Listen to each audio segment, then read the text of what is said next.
Thanks so much for joining us today for this GLR Learning Tuesday webinar, Closing the Gap, Improving Attendance for Our Youngest Learners. And this webinar is co-sponsored by AttendanceWorks. And I do believe that we have a record number of people registered for this webinar today. Over 900 people have registered, and it just goes to show how very important this issue is to all of us. Chronic absence has skyrocketed as a result of the pandemic, and schools across the nation are grappling with strategies to reduce these numbers and ensure that children are back in school. This is especially critical for our youngest learners, as you will hear today. We have a stellar panel and the very best moderator for this conversation, Hetty Chang. Hetty is the founder and executive director of AttendanceWorks, a national and state level initiative aimed at advancing student success by addressing chronic absence. AttendanceWorks has been our close-in partner with the campaign since its launch, and Hetty's contributions have been many. She is one of the most passionate and committed leaders I know, and she's deeply committed to promoting two-generation solutions to achieve a more just and equitable society. And one highlight in 2013, Hetty was named by the White House as a champion for change for her commitment to furthering African-American education. Hetty, thank you for joining us, for organizing our conversation today. And I'll hand it over to you. Thank you so much, Becky. It is my privilege to both be a partner for such a long time with the Campaign for Grade Level Reading, and it is never more apparent that looking at chronic absence is part of a comprehensive approach to making sure that kids will have experienced early successes is just more important than ever, and it is my pleasure to be able to be part of this panel. Let's go to the next slide. I know we have lots of folks, don't know how much folks know about chronic absence, so I'm going to just do a little bit of level setting. What I mean by chronic absence is that's missing 10% or more of the school year. So that's 2 days in the first month, 4 days in the second month, 6 days in the third month of school. By the end of an entire school year, you're talking about 18 days. That includes excused absences, unexcused suspensions, any reason a child isn't there in the classroom to benefit from the learning experiences, the connections to peers, all the reasons why kids should be in school. And it's different from truancy, which typically only refers to unexcused absences, and average daily attendance, which usually looks at how many students typically show up to school any day. And both those figures can mask high levels of chronic absence.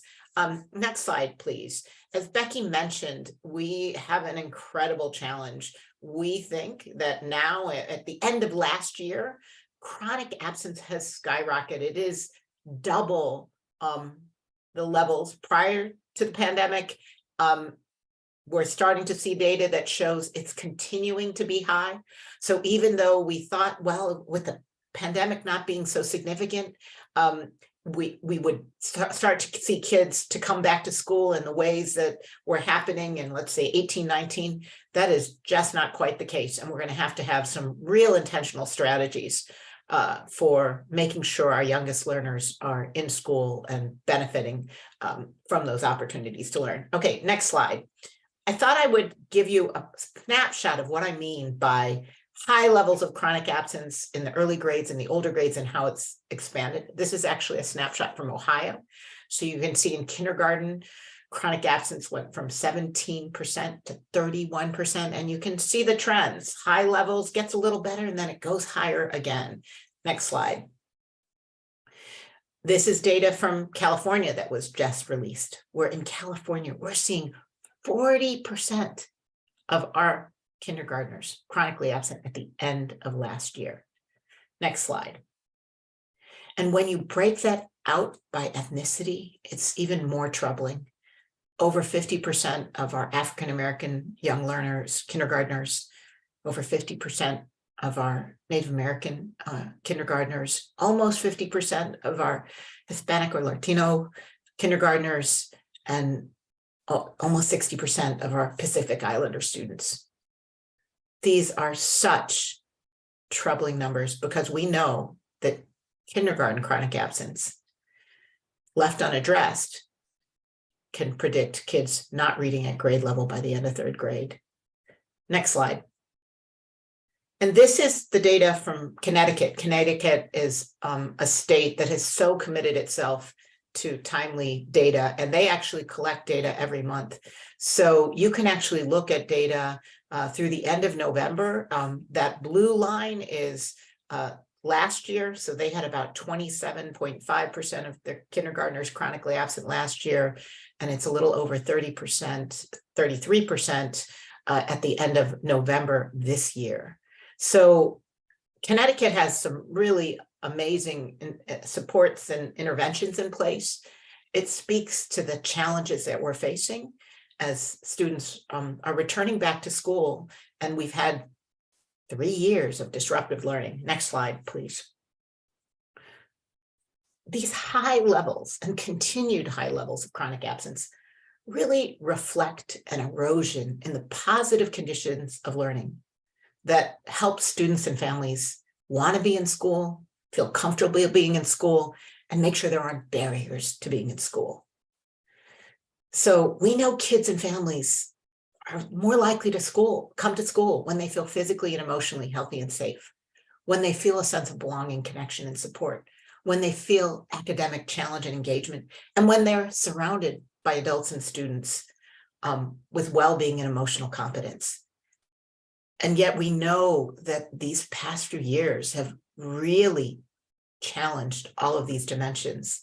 Certainly, illness is at all-time high. Last year, kids were back in school, but parents were back, families weren't in school. So that sense of connection, belonging has been disrupted. The incredible levels of staffing challenges that we faced. So what this means, if we go to the next slide, is that we are really going to have to think about how do we understand and unpack what's keeping kids from getting in school? How are we going to forge deep partnerships to make sure we can address those barriers and put in place those positive learning conditions? This is not just what can happen within schools' walls and with school staff. This is about partnerships with public agencies, with community organizations, with early childhood providers. This is going to take a year-round, all hands on deck approach that makes sure students and their families are engaged and learning in multiple settings so they are comfortable and confident in school and have that opportunity to thrive and succeed. Next slide, please. So it is my privilege that I can introduce our panelists who will help us understand both what are these challenges and what can we do? What have we learned both before the pandemic and during the pandemic about how we can make sure our youngest learners have this opportunity to succeed so we can close the equity gap, which has unfortunately been even further exacerbated during these difficult times. So we have a number of presenters joining us from really diverse, different kinds of perspectives. The first is Elliot Atisha, who is a new senior fellow for health for Attendance Works. He's a pediatrician who was the chief medical officer for the Detroit Public Schools, which is a major urban district located in the central part of the country, 53,000 students, predominantly African-American, has certainly dealt with huge economic challenges. And what I also really appreciate about Elliot is he's been an incredible thought partner with me, particularly when he served with the American Academy of Pediatrics and helped to be a co-author of their attendance policy statement. So in addition to Elliot, we're going to be joined by Erica Forti. She is the superintendent of East Haven, which by contrast with Detroit is a much smaller school district serving just about 3,100 students, mostly white and Hispanic, but then a mix of other students. What I've so appreciated about Erica, who I've known now for a number of years, is her ability to rally her entire community together to figure out how do they reach out to families, how does her school staff reach out, connect with families and students, and make sure that they are partnering with them to get back to school, taking data-informed action, combined with deep relationship building. Our third speaker, member of our panelists, is Assistant Superintendent Elena Hill. She is the Assistant Superintendent for Early Learning with the Dallas Independent School District.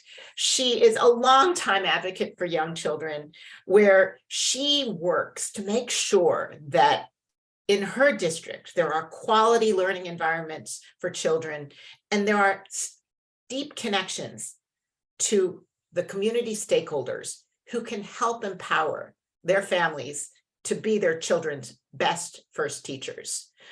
Dallas, again, another different situation here, is a huge district with 145,000 students, of which nearly 70% are Hispanic or Latino, and another 1% are African American.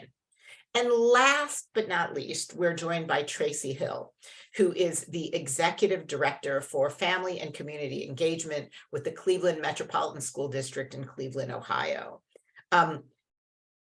Like Elena, Tracy is just so deeply committed to taking a transformative approach to family and community engagement.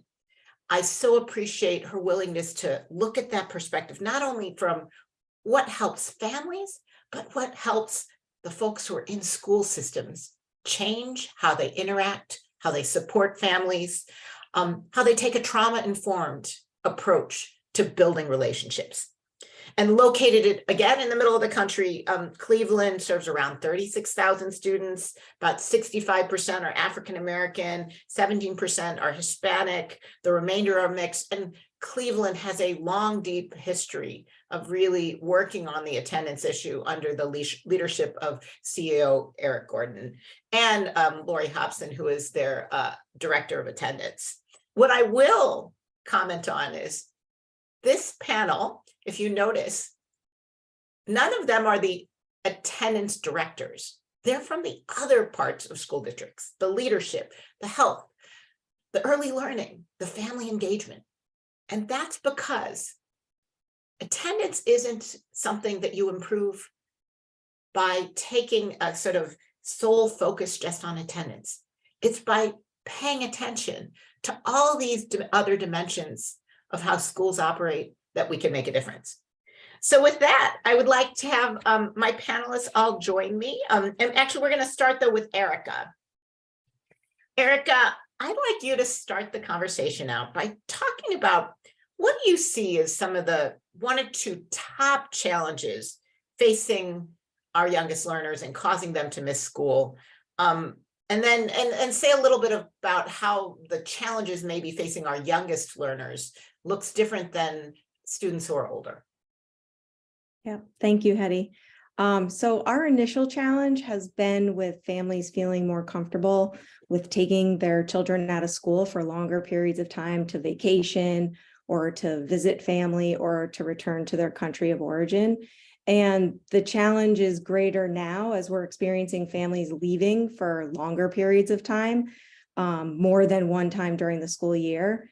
So we're working on trying to change parents' perception that their child is fully learning if, they're given a packet of work to complete or finishing all of the work posted in the Google Classroom. We all know that not being present in school has more significant implications for our youngest learners as they're missing that differentiated scaffolded instruction from their teacher that contain the key elements embedded in that very valuable process of learning, like productive struggle and perseverance. So we're trying to work with our parents and ensuring that they know and understand that just doing the work and finishing it in Google Classroom is not enough. These experiences that they have in the classroom are a critical part of their learning, especially for our youngest learners, because it helps to develop those critical skills and attributes of learning that through the teacher's instructions, that's really critical to those foundational skills and concepts. And students need that. It is so important prior to completing the work and/or the independent practice that follows. And all of those foundational components of developing our earliest learners, we think is a little different than could be potentially at the older level, where kids are a little bit more self-directed,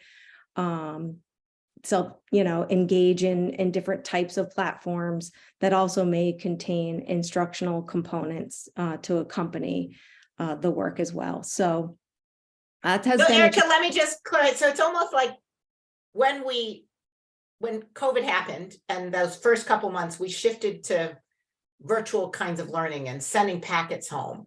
And then I know you all were committed in Connecticut to getting kids back in person, but you still had to have virtual options because so many people were fearful of catching COVID if they came into schools, that there's almost like a lasting perception that, oh, that virtual, that online learning, that's okay, that's good enough.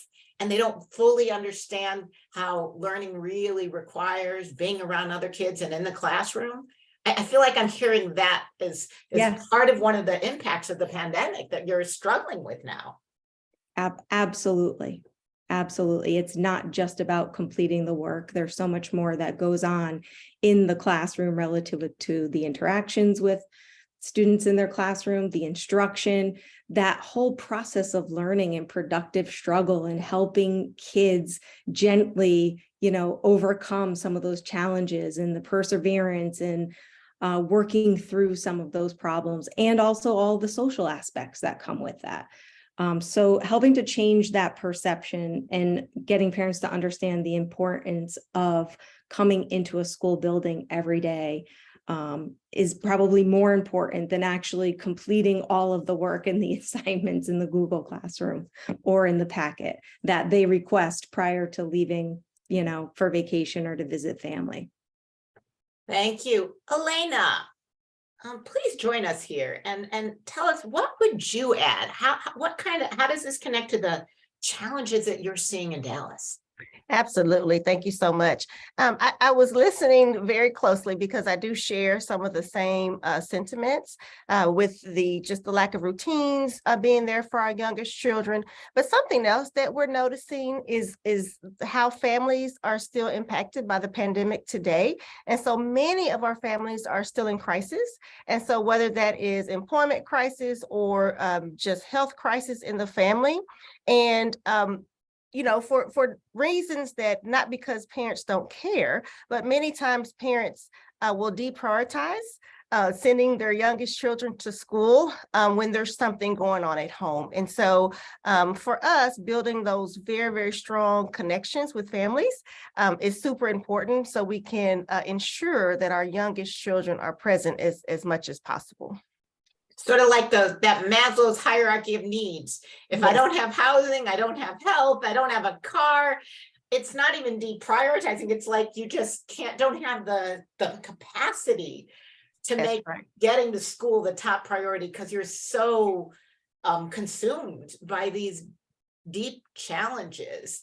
And then if you add to that thinking that, well, maybe if I just fill in the homework packet, we'll be okay. Yeah. It kind of even makes that even worse. That's true. And nothing truly replaces the foundational skills that children learn when they come to school as young as 3 and 4 and 5 years old. And so it's super important that our kids are engaged as much as possible. Do you see any particular challenges facing immigrant families or families for whom English is not their home language? We do. We are starting to see, when we look across our student groups, we are seeing that chronic absenteeism is really showing up the most for our African-American as well as our Latinx students. And then when we look at their specific family needs, many times, I think Erica said it as well, just the family's comfort level with school and trust may be lacking simply because of special situations that are going with the family. Families may be just scared to just release their kids to the school system, whether that's health-wise or just worried about other things. But we are starting to see some of that, which is why a little bit later, I'll talk about some of the things that we're doing to really build the family support systems. All right, thank you. I know we're going to stick a bit on this focus on challenges, and we will, I promise the audience, come back to what helps to address these things. Tracy, what would you add from Cleveland's experience? Well, I would say that, Cleveland was like ground zero for COVID. We had very high infection rates, a lot of deaths. So I think one of the challenges that we face is the disruption of the family structure. In many instances, we have grandparents taking care of children, other family members taking care of children. Remember that Cleveland has, I think, the highest rate of childhood poverty in the nation. So I think those disruptions in the family structure and supports really did impact our youngest learners.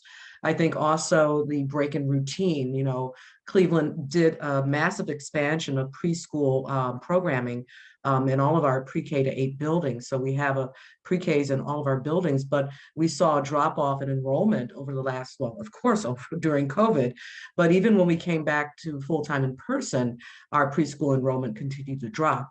And when you think about kindergarten readiness, those kids who have not had a preschool experience tend to struggle.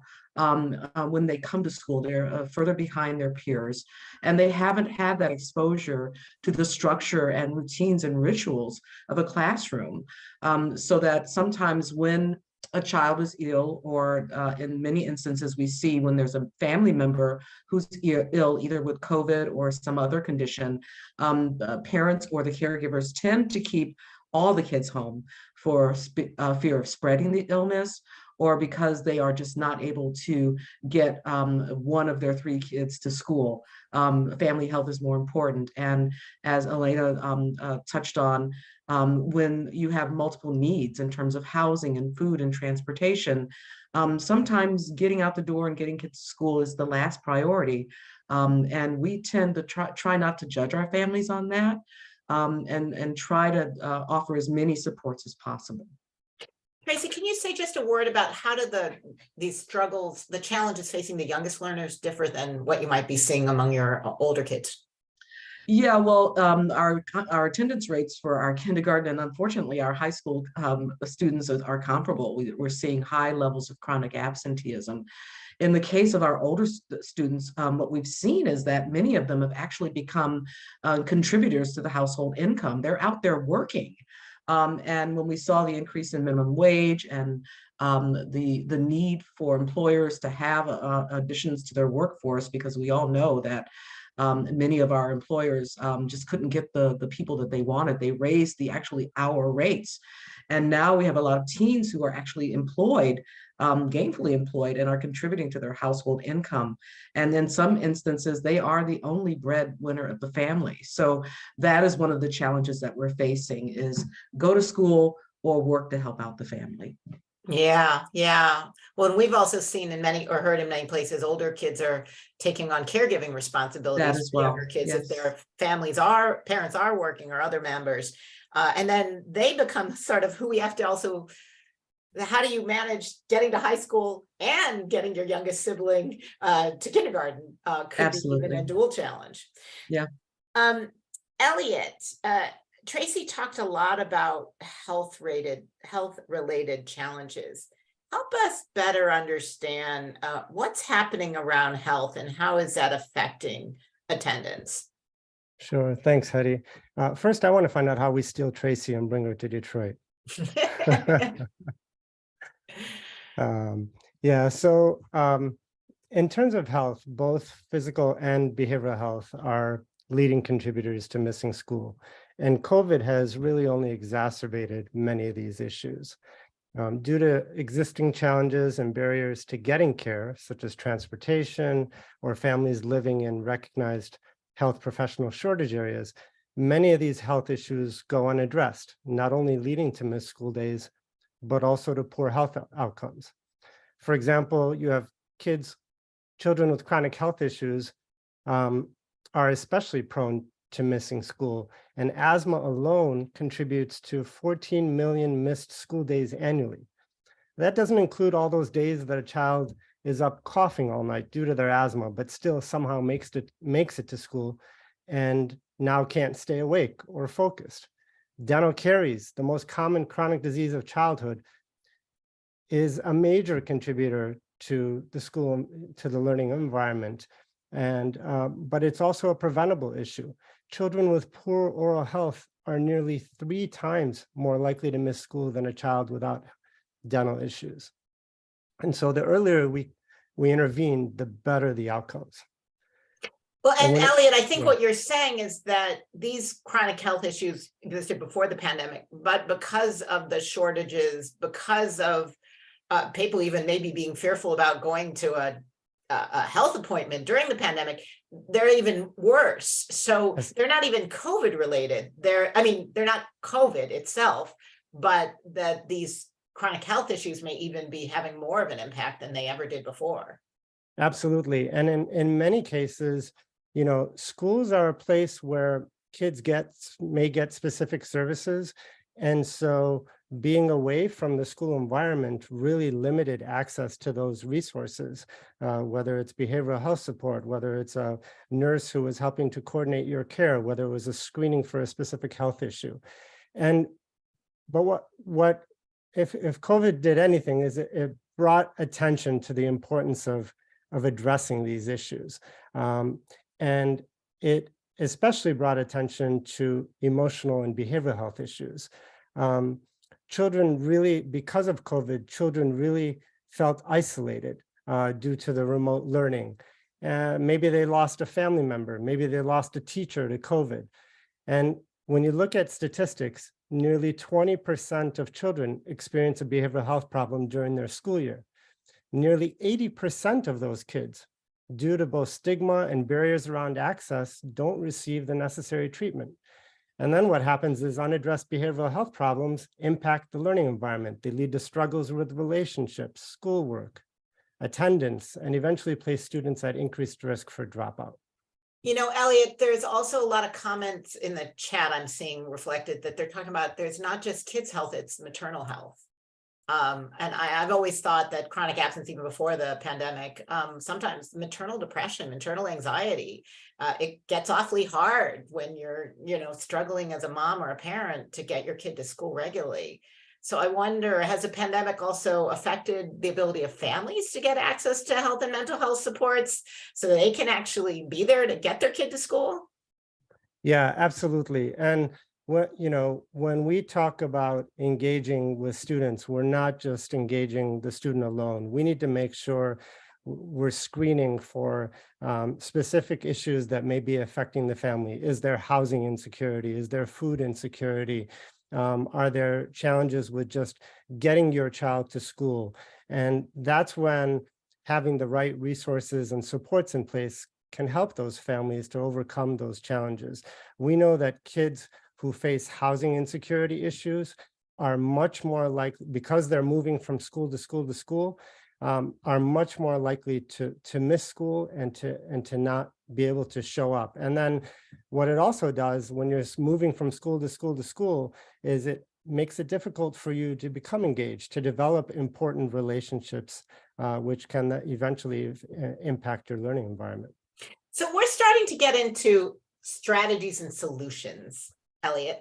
So what strategies have you found to be effective in addressing both the health, the behavioral health, the emotional health of kids and making sure they can come to school?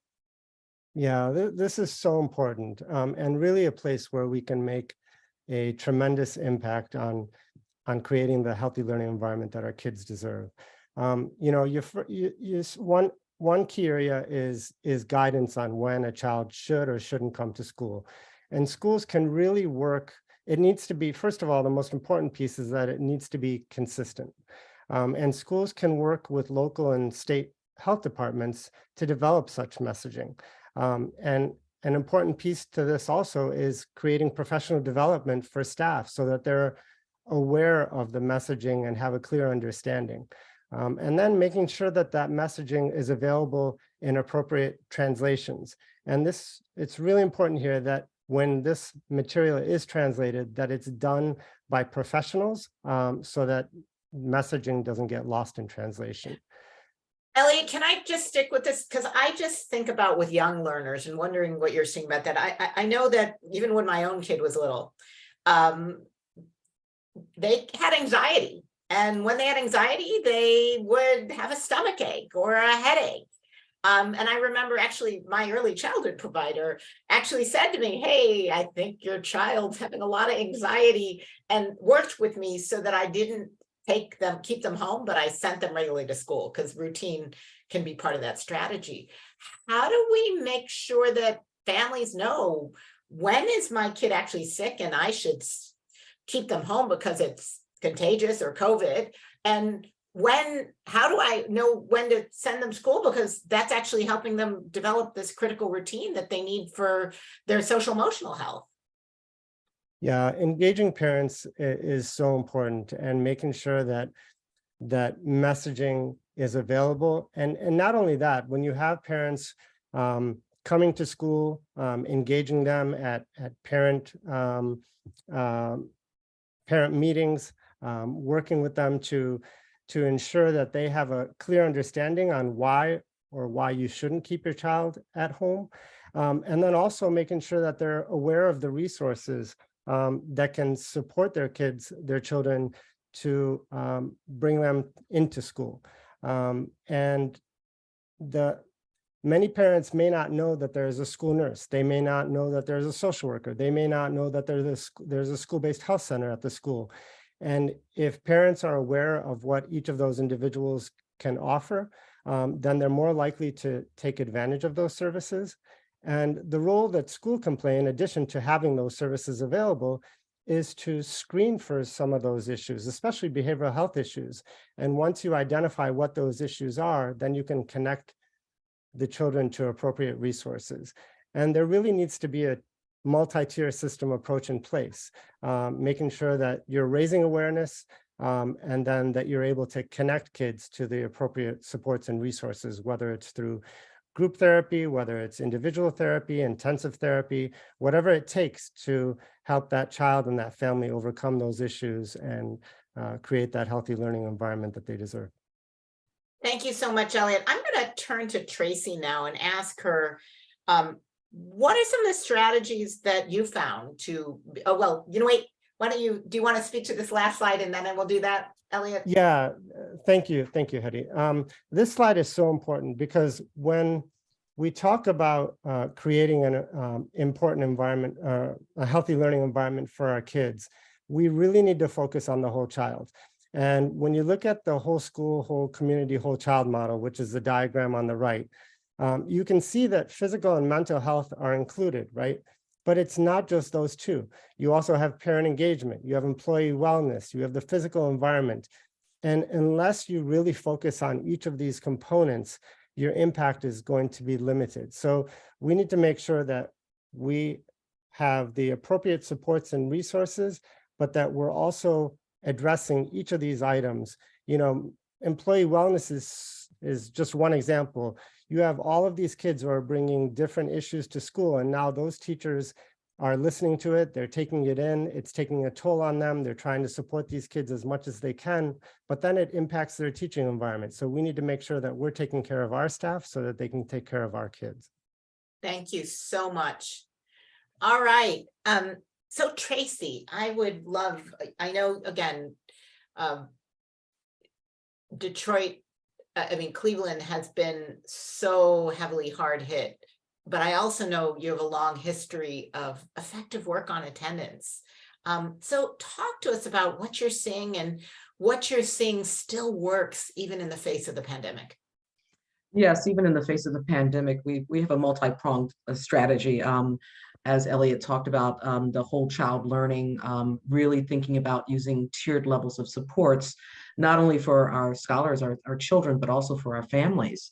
I just wanted to share some data with you. Right now, our current kindergarten attendance rate is 82%. Prior to the pandemic, we had a very successful attendance campaign, and we were seeing numbers in the 90s and upper 90s in terms of attendance. And as you can see, we've fallen off. Our chronically absent kindergarten students are at 60%, meaning that they've missed right now in February 18 or more days of school. And some of the interventions that we've put in place We are a Say Yes city. So every one of our schools, all 105 of our schools, have a full-time Say Yes family support specialist. And these are typically licensed social workers and practitioners who provide an array of wraparound services to family, from mental health services to connecting them with food banks, assisting with rental assistance, utilities, by using what we call the post-secondary planning system, where we've actually put in a database, all of the different providers in Cleveland and in Cuyahoga County, over 10,000 providers who can provide anything from glasses, hearing screenings, counseling services, food support. We initiated our parent ambassadors in school year 21-22, where we have part-time parent ambassadors in our schools. And these are actually parents of students in those schools who work part-time to build networks of families. We know that with COVID, there was a lot of alienation. So how is it that we bring parents together to form these natural networks of support to help them in terms of, you know, just having someone talk to, someone to reach out, someone who's going through the same experiences that they are and the challenges. But we adopted the Parent Cafe, which is out of Building Strong Families and focuses on building family resiliency. So our parent ambassadors actually hold these parent cafes monthly and sometimes weekly, depending on the school. Our staff, we have our attendance liaisons, which is a bullet down, as well as our teachers, family support specialists and parent ambassadors do wellness checks. So when we notice that a student is missing multiple days of school, instead of calling and saying, you know, why isn't your kid in school? It's now, how is everything going? Is everything okay? What types of supports do you need? Do you need someone to talk to? And even doing home visits in some instances. We have relaunched our nationally acclaimed attendance campaign and with targeted messaging, incentives for students in classrooms who have a good attendance, and interventions for all students, whether they're tier 1 strategies for all students, tier 2 or tier 3. And again, all of this is really data driven when we're looking at our attendance by grade level, by school, and then using an array of different strategies to incentivize attendance. And not only for those students who are attending like perfect attendance, I don't even know if that exists anymore, but students who are making an effort and who are showing improved attendance. Again, we do have our attendance liaisons with our attendance office under the leadership of Lori Hobson, our director of attendance. And I think the biggest thing is shifting from the punitive approach where, you know, you send the legal letters to families. We still do that in some instances, but really thinking about how is it that we wrap services and supports around families who are struggling to remove some of those, to help with some of the challenges that they're facing, not only in terms of physical well-being, but also mental health. We have restorative practice. Many of our educators, I think all of them have been trained in restorative practice. We have mental health agencies. We have a mental health agency assigned to every school. So we have counselors from mental health agencies in our schools to not only provide support to our students, but to the parents as well. And one of the last strategies that we've used is we've launched Everyday Labs. And this is a web-based program that's connected to our Power School, which is our student information system that tracks student attendance data and then allows for school teams to really look at that data, dig deep into that data, and again, offer those targeted supports to our scholars. So thank you so much, Tracy. I do think about one of the challenges. We worked with Cleveland before, where you were able to kind of reduce chronic absence from, I think, to much lower levels. And now you're seeing this extraordinary scale. And I've seen some of that is when you have a really a community with deep poverty. This doesn't happen overnight. No, it doesn't. Addressing those issues is going to require investment and support over time. I don't know if in a sentence or two, and then I'm going to turn to some of our next speakers. Could you say, how do you know a strategy is working, given that it's this is a pretty challenging time to make a difference. How do you assess if those strategies are starting to work? Well, again, we are very data driven in Cleveland. So just monitoring attendance data. And again, we look at classrooms, we look at grade levels. So when we see that there's an improvement in the data, then we know that specific strategies are working. Again, thinking about that targeted messaging, as I said, we just launched our Everyday Labs. And for those of you who don't know Everyday Labs, it is based on brain science. So there's a lot of really positive messaging. You can do it, but it also offers like 24/7 support in terms of helping families with interventions. So just always looking at data. And again, it's by classroom, by school, and again, by grade level. And just seeing those improvements, and they will be gradual. There's no magic bullet here. Thank you so much. So I want to turn to you, Erica, and we get to look in a much more small, I think we're one slide off. Or is that the right one? Yes, that's. Oh, that sorry about that. Next slide. So Erica, and you're working in by contrast, a much smaller environment where you're able to kind of focus on your kids and families. What are you seeing that really helps to improve attendance? So the strategies I chose to share today come directly from the school and classroom level. And we find success with the ones that really focus on building relationships, responding to students' social and emotional needs, as well as their well-being, and connecting with families in a really personalized manner. So this first strategy, the morning quick check, is a strategy we used at an elementary level to build stronger relationships and deeper connections with our students. It allows our teachers and our adults to get a pulse on how students are entering school each day.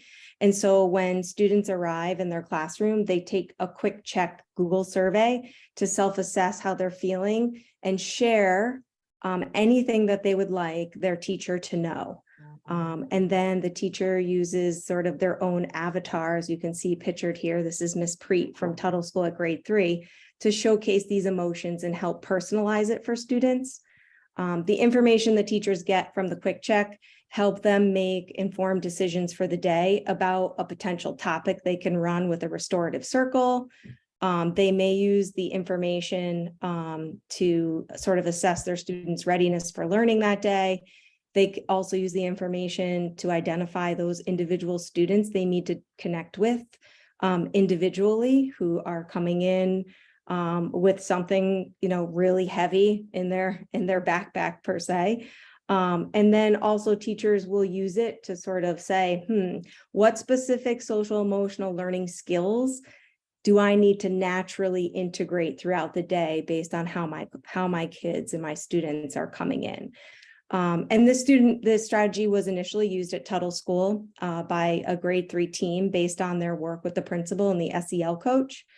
They conducted a post SEL survey after engaging in this morning quick check with grade 3 students for 4 months. And as you can see, the grade 3 data shows positive growth across all the Panorama SEL indicators, with the greatest improvement made in grade 3 students' ability to regulate their emotions. And that's huge. That's a big executive functioning skill and sets the stage for learning throughout the day.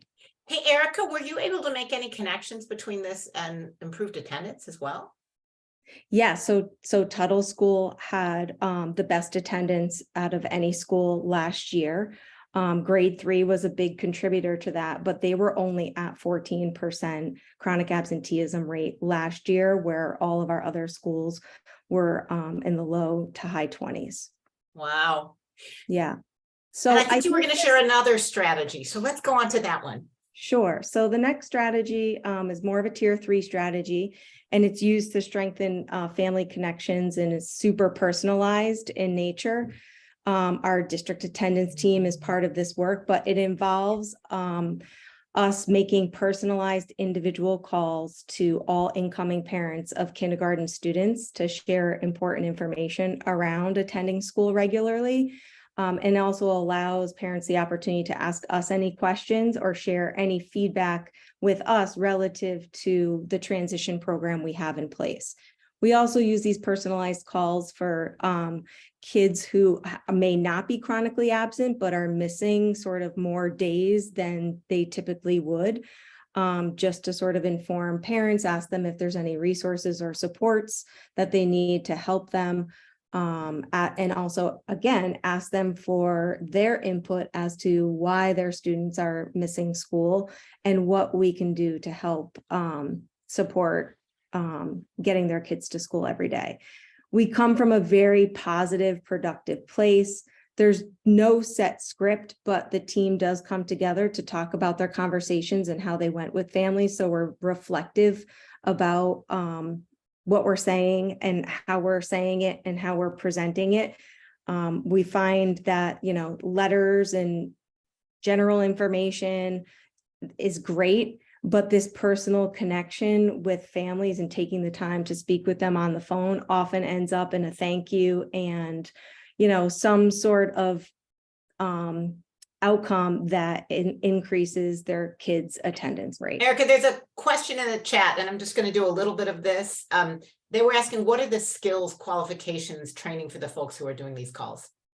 So most of them are teachers at the building level, and we do have general guidelines, but it's basically classroom teachers. And I put some information in a further question about teacher burnout that I'll connect later on. But it's basically individuals and staff from the school making these calls. Yeah.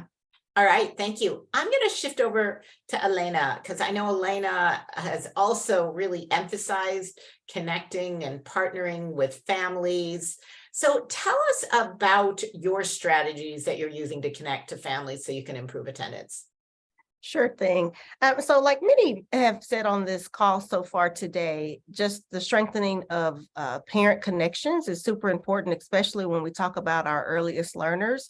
And so we have really ramped up our home visiting programs and our efforts here in Dallas ISD. One of them is through what we're calling home-to-home visits. And so that's where our teachers, or it could be a paraprofessional on campus, actually make a home visit to the family's actual home or a virtual visit. And so this is a strategy that we're using to build empathy among teachers and our students and to build trust between our families and our schools. Many times kids are super excited to be able to have their teacher over, or at least, their teacher can come see their front yard or where they play, or the playground that they go to. So that's something that we are seeing some good relationship building, which again is helping kids want to come to school. The second home visiting strategy is our HIPPY program. And so Dallas ISD is just fortunate to be able to run the HIPPY program, which is the home instruction for parents of preschool youngsters. And that is using an evidence-based curriculum. And so we have home instructors that go into the house with the curriculum in hand, and they teach parents strategies of how to truly become their child's best first teacher. And you can see here on the screen some just of the collateral and flyers that we use just to serve the parents and just get them excited about school. And then, of course, their kids get excited about school as well. Something else we've done, and it's much like Tracy spoke about, is using a proactive approach.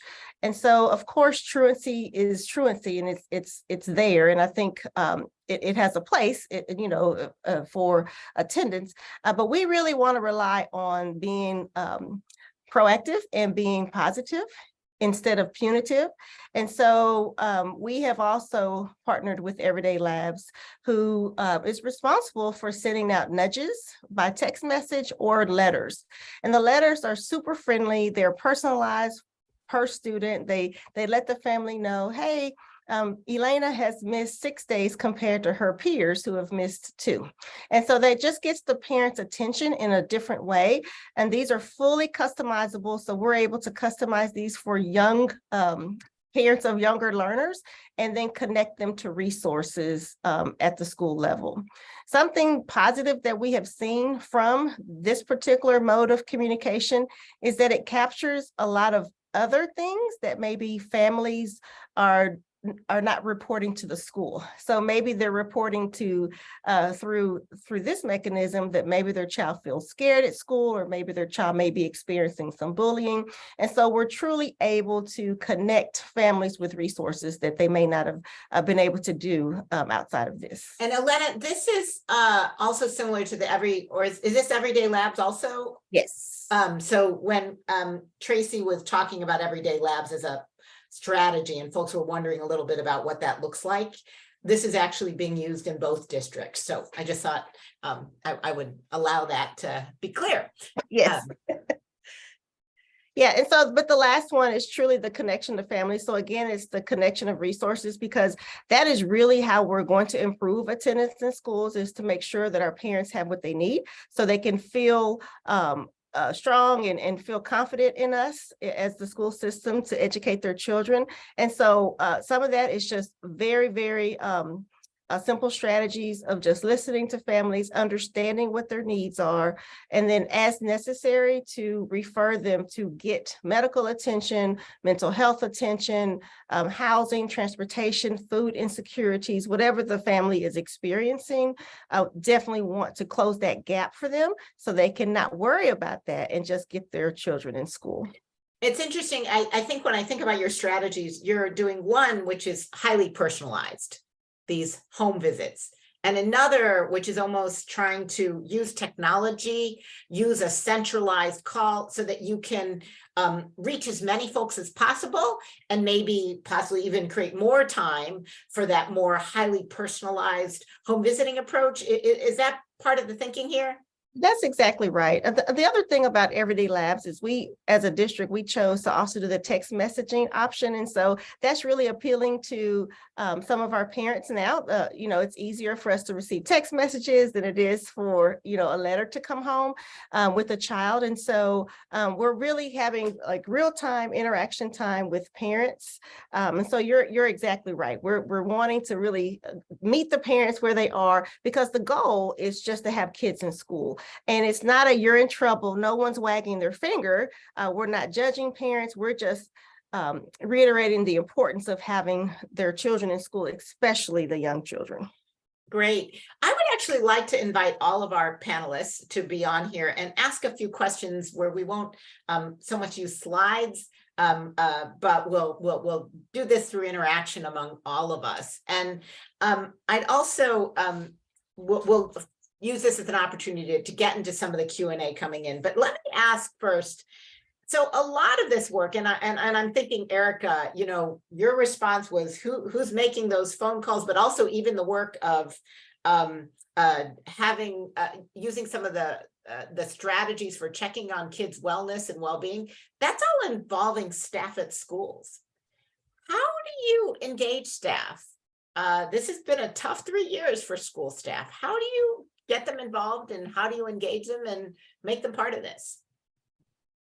So it has been a really tough 3 years, and they're tired and the work is really exhausting. So we're trying to keep them involved by providing more opportunities for them to collaborate and work together during their free periods, to develop proactive and preventative measures or strategies that then ultimately result in alleviating some of the workload and the challenges that they're experiencing. So, for example, it's really hard for teachers when kids are out multiple times, a number of kids in their classroom over the course of the weeks as the school year is progressing, and trying to remember who missed their guided reading group and who still hasn't finished this project, and who do I need to get to for assessment testing. So we're asking our staff to take a proactive approach and reach out to families if a kid's been absent for a day, and just check in a very positive, proactive way, like, hey, we missed your child today. We want to check in, make sure everything's okay, and encourage them to come back the next day, provided that they're well enough to do so. or figure out what's going on and what kind of resources we can immediately enact or employ to help support the family in getting the child back to school. That in essence then reduces them having to continually manage who's been absent and who they haven't seen in small groups and things of that nature. So that's one sort of proactive approach that we've been using. Also, struggling with managing behaviors that sometimes then result in kids missing schools for whatever reason. That quick check-in is so critical because it allows the kid to name their feeling, the teacher to identify that, and then make an immediate connection with that child to help let them know that we understand where they are and be sensitive to that and reset or find a different on-ramp for the day. And that, so basically you're it sounds like you're doing the ounce of prevention strategy. If we invest up front, it's going to make your life easier later and helping teachers experience that. Elena or Tracy, one of you can raise your hand or unmute. And maybe so let me start with Elena. What would you add to this in terms of how do you get staff bought in and supported? Well, first we have to make the connection between the relationship piece and how a student is going to show up in school. And I often joke because I'm in early childhood, it's obvious that our 3, 4, and 5-year-olds do not drive themselves to school. And so of course the parent is an important part in that. And so we have to make sure that the parent is trusting with us and just really show the teacher that once they get that trust and that relationship, that it's really going to help and open a lot of doors. As a former kindergarten teacher, I can speak personally to that I just got invited to a former student turned 30, and I got invited to his birthday party. So it really speaks to the relationships that are built in just the trust. Another thing that we do is for our teachers is that we provide pay, like per home visit. We will compensate them to do that. Teachers would do it for free for sure. And we're just happy that we're able to help help show them that this is important to us as important it is to them, and just give them some compensation because they do this after work or sometimes even on the weekends. Tracy, I'm going to actually shift this question. I want to think about, because I know you have a ton of community partners. Who are particularly important community partners for engaging families with our youngest learners? Oh my God, we have so many. Okay, so I think definitely partnerships that focus on literacy. Like some of the other states, we have the Imagination Library. So this is where families sign up to get free books delivered to their homes, and this is courtesy of Dolly Parton. We also have in our city right now, under our new mayor, Mayor Bibb, a Cleveland Reads campaign that we recently launched in December, where we are asking families to read 1 million books over the next year, 1 million words. So again, focusing on early literacy. And then looking at some of our early literacy partners like the Literacy Cooperative, who do the Spark program, which entails doing home visits with pre-K families and really focusing on, parents as the child's first teacher in those foundational skills, but also thinking about how to effectively transition your child to school. I have a long list of partners, and I know some of them are on the call. Tracy, do you partner between your school and early childhood programs? Yes, actually I do. They're right down the hall from my office. So we have a very strong partnership with our early childhood program, which is pre-K to 3. And we actually do professional development for the pre-K and kindergarten teachers. They have monthly professional development, and we are often asked to come and talk about, as Elena said, how do you build those relationships of trust? How do you break down those barriers where a family might be a little hesitant, or because of their past experiences, not really trusting what's going on with the schools. And again, just working again with our teachers union around professional learning opportunities, and utilizing their expertise in terms of reaching out to families.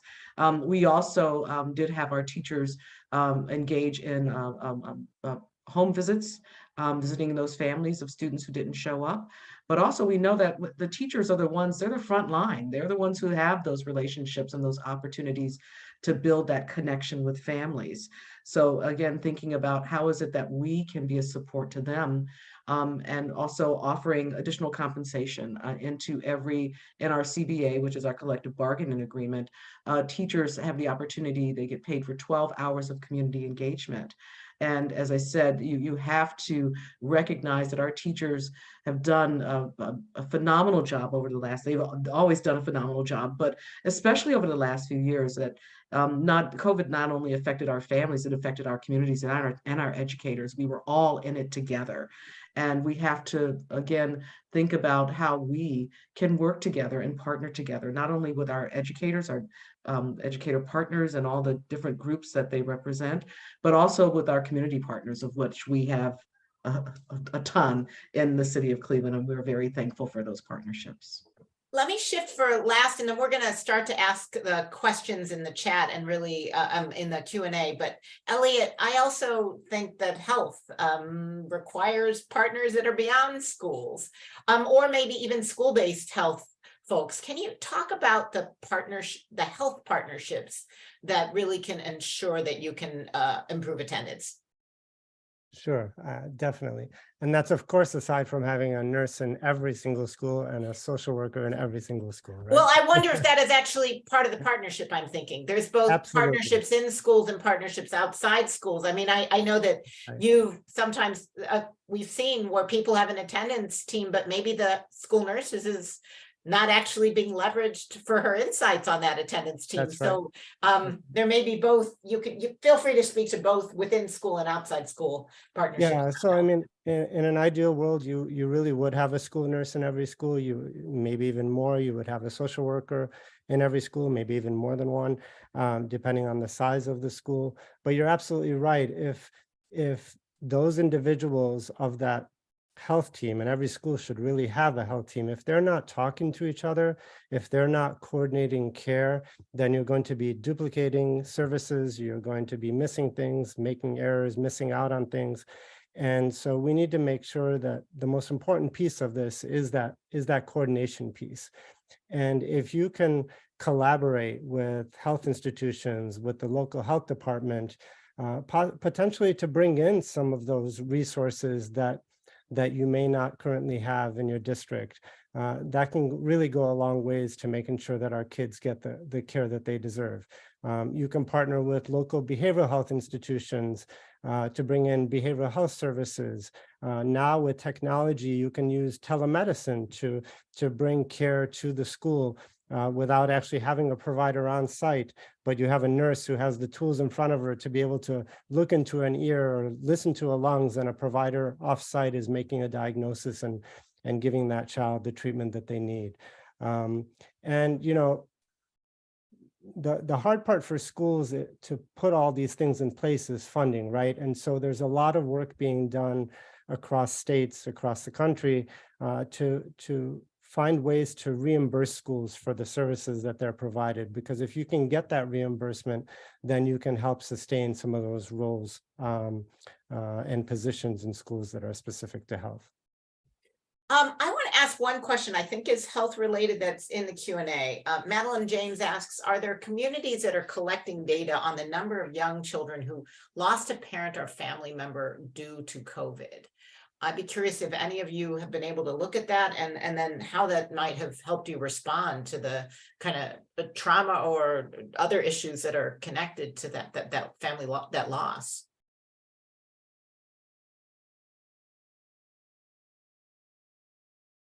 This might be a question that, yeah, Elliot, did you want to tackle that? Yeah, I haven't seen such that specific of data, but I do know that with many of the screenings that are out there for behavioral health, they ask about, you know, family loss or been affected by someone getting ill or sick in the family. And then that allows you to, you know, take the next step and dig a little bit deeper. And then I want to, oh, go ahead, Tracy. I'm yes. sorry. Yeah, I would think that, you know, I know that's a great question and we probably should look at that. But I think at the school level, because our school staff have those relationships with families, they often know when there's been a change in custody or caretaker in that family. So that would be some interesting data to gather and look at.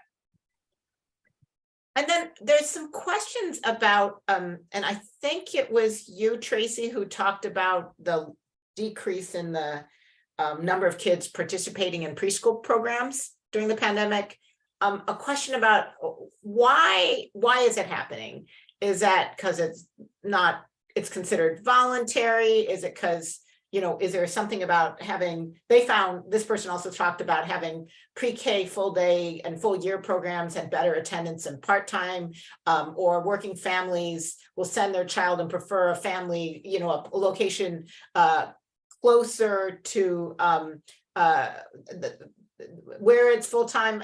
Just curious about both. What do you see as the factors affecting attendance, and maybe from your experience in Cleveland?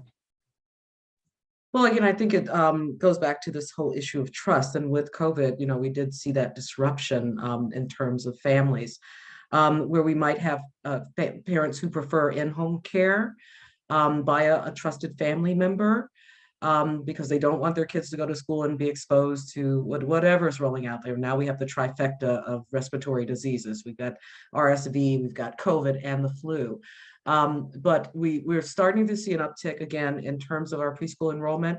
I think one of the biggest issues is for working families who have a schedule, a very, it's dictated by their employers, that sometimes the hours that we offer preschool do not match with their work hours. We do have full days preschool in many of our schools. We do have some half-day programs, and we tend to see that the enrollment is up better in the full day programs where we offer free transportation. Elena, what would you add to this, and in terms of what keeps families from getting to school, and whether or not you've been able to use your home visiting programs to help build connections, increase participation in preschool? Yes, absolutely. I did see a question in the chat that talked about in states where kinder isn't mandatory, like how do you get parents to come? And my answer to that was pre-K. And so as a district, we have really amped up our efforts for pre-K participation. And so we offer full day for 4-year-olds, and we offer half day for 3-year-olds, and then even some full day for 3-year-olds. And in addition to that, we partner with local child cares and Head Start to provide pre-K services, offsite. And so that goes to families maybe not feeling comfortable going to what we call the big school, the elementary school. And so they'll go to the child care center where perhaps they have been since they were babies. And so they'll be able to continue there through pre-K until they come to school. Our home visiting really helps bridge that gap, especially with our Hippie program, because that begins with kids as young as 2. And so our home instructors are able to build those relationships early, and then the kids will turn 3. And if the parent chooses, they can certainly enroll in our district for pre-K. But definitely by the time 4 comes, we're seeing that our children that's their new start of school at 4 years old. And to be quite honest, when I started teaching in the district 28 years ago, we didn't have pre-K in the system. And so it's definitely something that's newer. And I think it's a great benefit, not only to our families who can go to work and have their children in trusted care, but their kids can learn and just be in that school environment. I'd like to turn to you for a moment, Erica, because I also know that you all have thought a lot about that pre-K to K transition. So both, how have you leveraged preschool to support attendance, and how would you respond to that issue of if kindergarten's not mandatory, how do you get families to show up to school? So we've done a lot of work on our transition from pre-K into kindergarten, because a lot of people see them as very distinct, separate things. And so our preschool center, actually, we put our kids on a bus, and they go, the 4-year-olds, to their home school where they're going to go to kindergarten, and they spend a half a day with the kindergarten teachers and the students at the elementary school. The principal gives them a tour of the school. They get to do a PE class with the PE teacher. They get to eat in the big cafeteria with a partner 5th grade student. And so we try to get them captivated and embedded, even down to like the playground itself, in the home school that they'll be attending. And we do that at the kid level, so they're excited, but we also do it for the parents. We have home school parent nights for preschool parents who are about to enroll their kids into kindergarten. And that's a night where parents can go or sign on virtually and meet the principal, talk with the kindergarten teachers, meet some of the support staff, and answer any questions that they may have. As our preschool program is building itself, we have like 180 3 and 4-year-olds in one building, and with a wait list. The generations and the siblings that are coming and following are transitioning into kindergarten in a much more effective and efficient manner. And again, that's about just building relationships with families and getting them to trust you and your programming, and that you always have their child's interest at heart, and regardless of your actions and your decisions. Are any of you working with community-based organizations to engage them so that you're not just using the preschool programs that are run or based on school sites, but are actually reaching out with CBO partners? So our Family Resource Center, that's part of our preschool program, does work with the, I think there's 23 home providers in district and 2 private, one's at a church and one's a private preschool organization. And they do professional development and supports and sort of like monthly meetings with those providers. We also have play groups, which are for children who are under 2.9 years old, to get families who are new, who may not have experienced school or have been in a preschool setting. Play group once a week where they can bring their children to socialize with other children from the community, and just talk to them about our programming, get them in our building. We have a designated space for it, see if they need any support. So we're really trying to put some cohesion between our preschool program, our regular K-12 programming, our Family Resource Center, and making those connections with our providers. I'm going to shift to a totally other topic. There is a question about data on kids who walk to school versus those receiving transportation. Are walkers more likely to miss days in the winter? And then she talked about having tried a walking school bus. I will say, by the way, there is some research that shows providing transportation actually improves kids' attendance.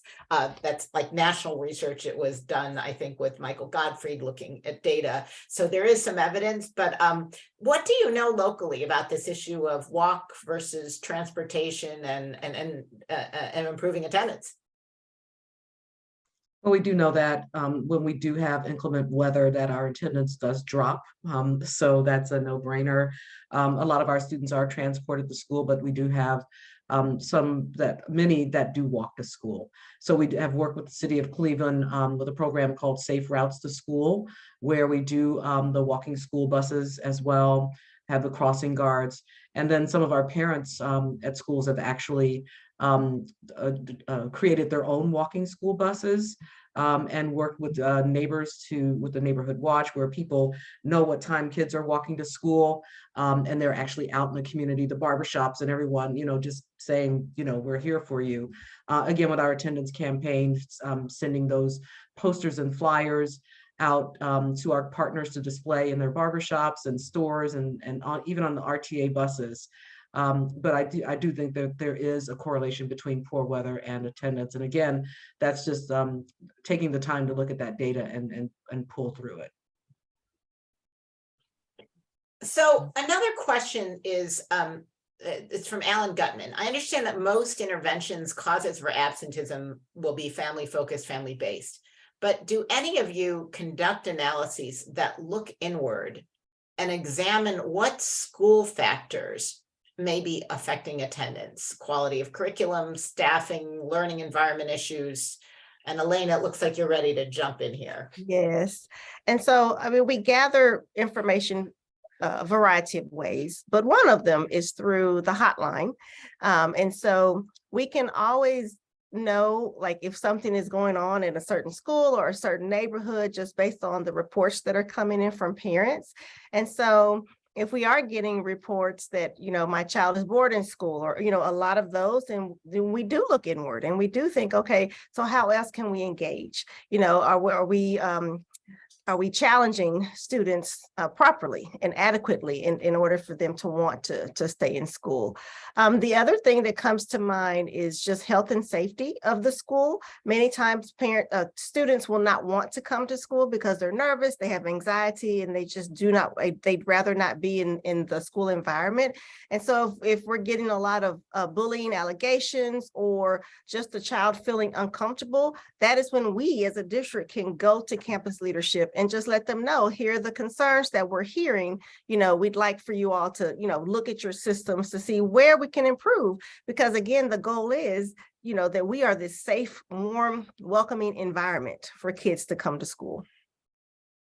Yeah, in our district, we actually conduct a survey. It's called Conditions for Learning Survey, which takes a look at how students are feeling in the building, whether they feel safe in the building, whether they feel like their peers are bullying, if they feel safe outside of the school. And again, using that data to inform, what types of programs and supports are in the school. As with many districts, we do actually focus a lot on SEL. So we actually have a department, it's called Humanware. And all of our, as I said, we have training in trauma-informed practice, restorative practice, and then also helping our teachers to integrate SEL strategies into their classroom during the day. It's not an add-on, it's not separate. It really does have to be integrated so that it just becomes part and parcel of how you create a safe zone for your students.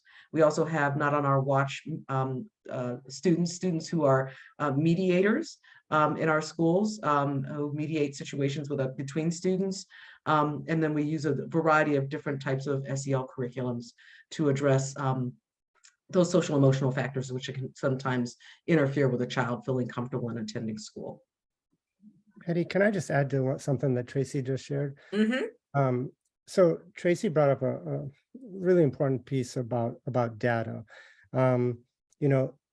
If you don't know, and I'm going to go back to health on this data piece, but if you don't know the health issues that your student body is facing, then how do you work towards addressing them? So districts should really, and schools should really have a strong data system in place that can tell you, how many kids do you have with asthma? How many kids do you have with diabetes? How many kids do you have with seizures? And not only that, which of those kids has an action plan on file, permission to carry medication, their rescue inhaler on file? And then to take it to the next level, making sure that need-to-know individuals have access to that data so that that care can be coordinated. And that's not just within the school, but even outside the school. In DC, they're doing some really amazing work at National Children's where they're sharing chronic absenteeism data with health providers so that health providers can then work with the school and the family to get the family the necessary supports that they need. And so we really need to take this work to the next level, and getting that data is so key to this work. And even when you mentioned the transportation and walking, if it's cold outside and a child has asthma and they walk outside and their asthma gets set off, then they're just going to go right back home, right? So do we know which of those walkers has asthma? Do we know which of those walkers has specific health issue so that we can make sure that they have the necessary supports to get them to school healthy? So just things to keep in mind as we continue this conversation. One person in the chat asks, says, what is a task a school can start with to increase attendance other than the givens? Forge strong connections, reach out to families for wellness checks. They're saying they're already doing these and their attendance is still struggling, particularly among their kindergarten and fifth graders. And I'm actually going to take quite a little role outside of moderator role, offer up an idea, and also then offer up for you all to say what might be that one strategy. One of the things I keep thinking is that what gets kids to come to school is to have really engage in that joy of learning. And one of the things we often don't use, speaking to your point about data, Elliot, we could also be using data to help inform who do we connect with the most exciting expanded learning and summer learning programs, which are that make kids feel confident and comfortable about learning. And if they're offered on a school site, they might also help to increase their connection to that school site, increase their sense of connection to teachers, depending on who's helping to do it. And often I see that those expanded learning opportunities are first come, first serve. They're not necessarily targeting the kids who most need that extra learning support. So that's another thing that's beyond the typical givens that I would offer up.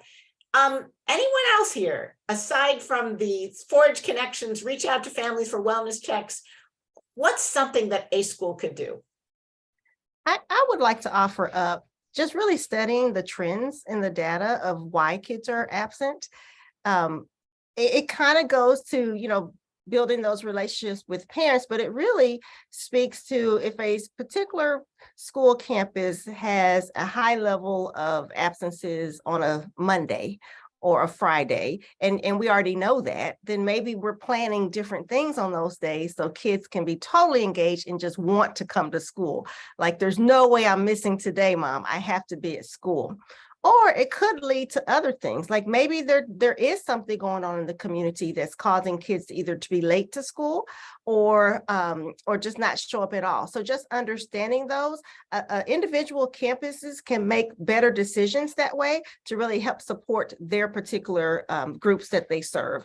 I've seen schools that maybe shift their reading block. Maybe they'll start out with a longer SEL piece, and then they'll shift their reading block until maybe 45 minutes after school starts, because they know now everyone is present and everyone's not going to miss the instruction that goes on. And Elena, it feels like it's a combination of data, knowing where it is, and then talking to families about what the issue is. I remember I was in Phoenix recently, and in Avondale School District, they had forged a partnership with the public housing. And what they found is when they reopened a housing complex, they didn't have room for 2 buses. They only had room for 1 bus. So all these kids weren't making it to school. All they had to do was extend the curb so 2 buses could park. Yeah. Sometimes the issue is not the issue we think it is. It's another issue. Exactly. That's exactly what I'm getting at. And it'll make us be a little more innovative as we think about solutions to the perceived problems. Sometimes I think the strategy, Hetty, is actually asking more questions. Yeah. Had the 5th grade class, did they have the highest absenteeism rate as kindergartners, 1st, 2nd, 3rd, 4th, 5th? Are kindergarten and 5th grade always the 2 grade levels that have the highest level of absences? There are some simple but very deep questions that you can ask there that may be strategies themselves. And I would just interject here, ask the kids, sometimes just going directly to the source and saying, what is it that we can do? What is it that we can change? What would you like to see in our school? Getting their opinions and their input. Thank you so much. I think there is a poll showing up. I'm trying to figure out, Becky, if I should be turning back to you for these final moments. We still have a couple minutes. We would just like everybody to move the poll out of the view of the speakers, and we would love to have everybody's reaction to the poll. Hetty, we have a couple minutes and I'll pop back on then. Okay, well, there is another question. More than one question, but one that you might, how do you feel about incentivizing parents and students for showing up to school? I'll start that. I was a principal, and so I am an advocate for doing whatever it takes to get parents in the door, to build the trust. And then, of course, we are all working toward developing an internal motivation for being at school. But I'm just a personal believer in incentivizing those things. And if we're incentivizing, let's make it something that can be helpful for the families. So I saw in the chat maybe a Walmart gift card or a gift card somewhere that they can buy something for their family needs would be super helpful. Anything else, Tracy? I know Cleveland does a ton of incentives in different kinds of ways. Any lessons learned about incentivizing? Yeah, I mean, they have to be incentives that people want. Again, I think we go back to what will people work for? So finding out, asking those questions, surveying parents, surveying students, and finding out what they want. And some of the activities in our attendance campaign, we give out, and we don't give out perfect attendance awards. We like most improved. And we do pizza parties, and Arby's is one of our partners, and they'll come in and have a classroom party for students. With parents, this year, as I was talking to Lori, I said, we often incentivize the students. Why don't we incentivize parents as well? And, sending home those positive messaging or a certificate or a gift card of some sort. I think just saying to parents, we appreciate you. We appreciate what you're going through. We appreciate that it might be a struggle, but we're here for you. We're with you, and showing that appreciation, even if it's a certificate of some sort, or something that I find often with parents is that if it's something that their kid made for them, like a card or a picture, those things really touch the heart. So not only incentivizing those students who are making improvements, but parents as well. I also thought about another incentive, which is for our staff, who, as you all have said, have done yeoman's work so much to keep our kids connected, to keep kids learning. But one thing I've seen before is folk give staff awards. Who's the person who made me most want to come to school, who made me most feel connected, and finding ways to value and treasure the staff who make such a true difference. With that, I'm going to turn it back to you, Becky. Well, thank you, Hetty. Thanks for such a stimulating conversation. As you can see in the chat, everybody has really appreciated this.